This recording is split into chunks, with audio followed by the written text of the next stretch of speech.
Israel remains unmoved even as the UN makes the case that no organization can replace or substitute the agency's capacity and mandate to provide the services and assistance required by Palestinians. The letter urged Israel to honor its obligations under the UN Charter and provide assistance to UNRWA to fulfill its essential mandate. In accordance with applicable Israeli law and following the termination of the provisional agreement, UNRWA must cease its operations and evacuate all premises it operates in Jerusalem, including the properties located in Ma'alot Dafna and Kfar Akeb. The legislation forbids UNRWA from operating within the sovereign territory of the State of Israel and forbids any contact between Israeli officials and UNRWA. Furthermore, UNRWA would be prohibited from maintaining any representative, office, service, or activity within our territory. Israel will terminate all collaboration, communication, and contact with UNRWA or anyone acting on its behalf. Ambassador Danon further explained that the decision to ban UNRWA was not made lightly, accusing UNRWA of decades of betrayal, accusing some of its staff, among over 30,000 personnel, of being involved in the Hamas October 7th attacks.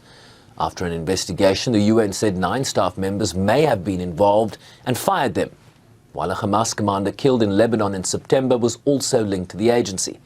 The UN has vowed to investigate all Israeli allegations against the agency, but says evidence from Israel in that regard has not been forthcoming. The Security Council this week heard that the impacts of the Israeli laws would cripple UNRWA's operations in the occupied Palestinian territories. The political attacks on the agency are motivated by the desire to strip Palestinians of the refugee status, thereby unilaterally changing the long-established parameter for a political solution. The objective is to deny Palestinian refugees the right to self-determination and erase their history and identity. The relentless assault on UNRWA is harming the lives and future of Palestinians across the occupied Palestinian territory. It is eroding the trust in the international community, jeopardizing prospects for peace and security. The suffered for too long.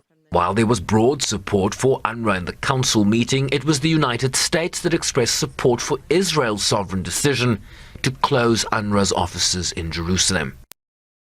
Exaggerating the effects of the laws and suggesting that they will force the entire humanitarian response to halt is irresponsible and dangerous.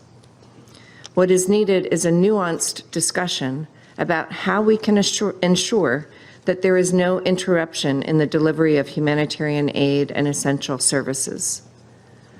UNRWA is not and never has been the only option for providing humanitarian assistance in Gaza.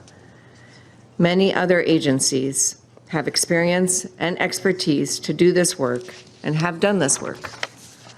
UNRWA's work has been tainted and its credibility questioned due to the terrorist ties to Hamas that UNRWA staff had that were exposed as a result of Hamas's October 7th attack. A view dismissed by other experts who briefed the Council. UNRWA plays an indispensable humanitarian role in Gaza and in the West Bank, and it cannot be replaced by any other of us, the humanitarian organizations on the ground. We all rely on UNRWA's logistical capacity. We operate in UNRWA schools. The people we support are attended to in UNRWA health clinics. And as Philippe Lazzarini just detailed, the organization has and still is responsible for a massive relief operation in the hour of greatest need for the Palestinian civilians in Gaza.